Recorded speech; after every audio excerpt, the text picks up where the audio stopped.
Good afternoon. This is the PNG TV live news at 1 o'clock. One expert in the field of promoting female leadership in Parliament has noted the strong involvement of young females who are now supporting the inclusion of female in leadership roles.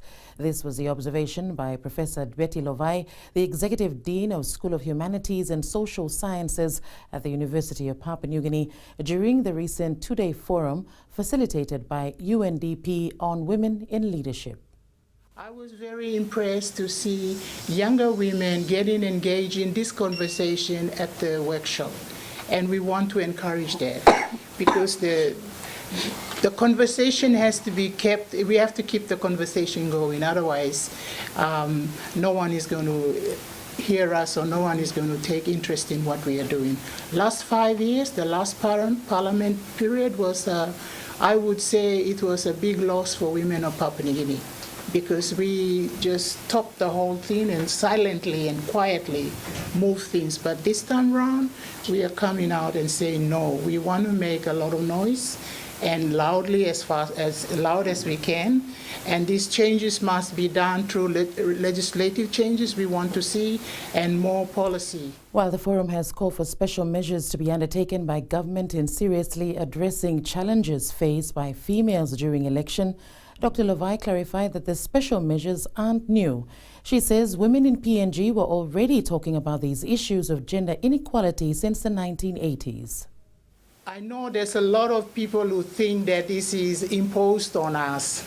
And when we picked up the issue of Section 102, there was a lot of public outcry saying this is UN imposing.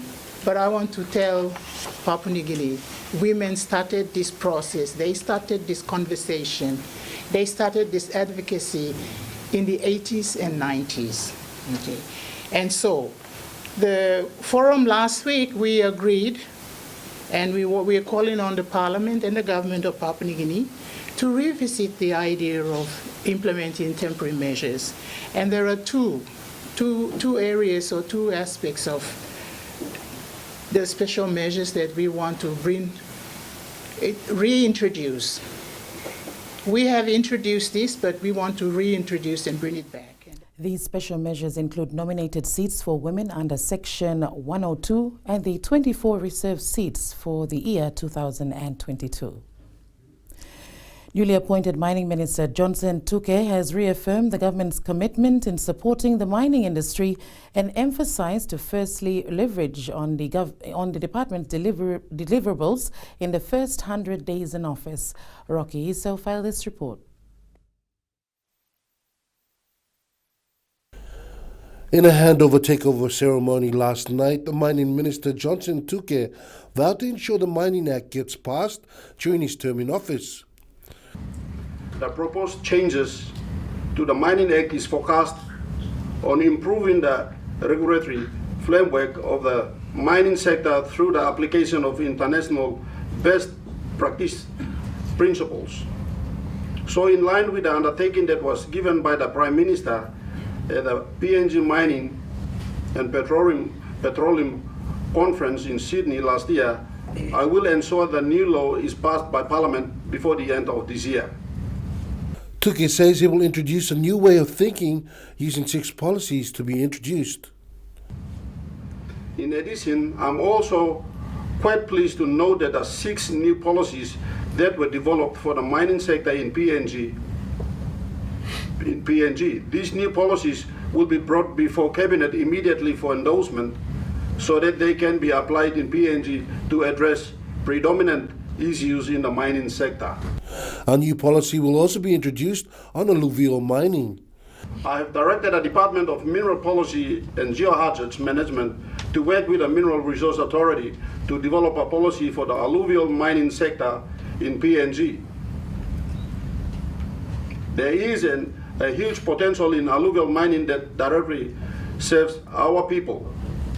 And that potential has been tapped into so that we can properly regulate it, introduce safe practices, and maximize the benefit. In line with the government's objective for revenue generation, boosting our foreign reserves, plans by utilizing downstream processing for our gold bullion. Let me inform you all you that there exists an intention to establish a gold bullion bank in PNG. This will bring a new development into the mining sector.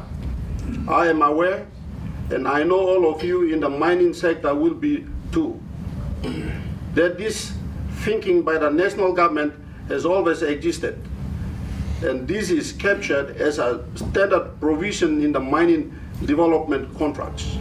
Tuke thanked the Prime Minister Peter O'Neill for the confidence shown in allocating an important ministry.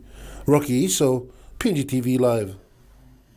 And the government boasts of giving at least 1 million children a chance to sit in a classroom in the last 5 years. When delivering his opening remarks in Parliament on Tuesday, Prime Minister Peter O'Neill says the first 5 years came with a lot of challenges and the government is now focused on ensuring it improves the quality of education as well.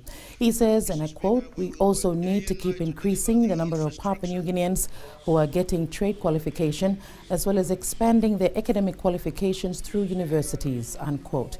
He says the government will establish an education endowment fund that will further enhance quality education being delivered throughout our country. Official investigations have begun into the fires which engulfed 15 houses at Hanuabada last week. Superintendent Gabriel Paulus of the PNG Fire Service tells PNG TV Live that the point of origin is still to be determined at this stage as officers interviewed occupants and eyewitnesses on Tuesday. Paulus highlighted risks that have enabled or would have enabled the fires to spread out angrily on the Saturday afternoon, which included strong winds and the fact that the houses were closely constructed next to each other and in old housing materials. The PNG Fire Service is determined to complete their investigation into the fires by the end of the week before the Chief Fire Officer can be able to release through the media for public consumption.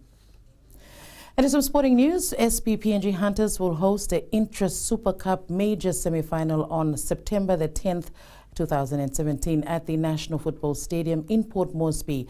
The PNG RFL CEO, Rayatao Rao, says this confirmation was received this week after the SP Hunters claimed the minor premiership following their 28-22 win over Wynnum Manly on Sunday at the NFS. The SP Hunters' opponents could be either Redcliffe Dolphins or East Tigers. This will be determined after the final round this weekend. The winner of the major semi-final on September 10th advances straight to the grand final on the 24th of September at the Suncorp Stadium, while the loser has another chance the following week. And good news for Rugby League fans. Tickets for the 2017 Rugby League World Cup go on sale tomorrow at 10 a.m. Tickets can be purchased at Big Rooster outlets in Koki, Erima, including Brian Bell Barocco and its home centre at Gordon's, Stop and Shop Rainbow and Waigani Central, as Rocky Iso reports. Rugby League World Cup CEO Andrew Hill expects tickets for the 3 Rugby League World Cup 2017 games in Papua New Guinea to be snapped up quickly when sales begin. This will be a Rugby League World Cup that entertains the world, inspires the community and will celebrate rugby league. Because of the high demand, Mr Hill is urging fans to purchase the tickets quickly. PNG will be taking on Wales, Ireland and the USA. Rocky Iso, PNG TV Live. And there's a PNG TV Live News Bulletin at 1 o'clock, more at 5 p.m. Join us then.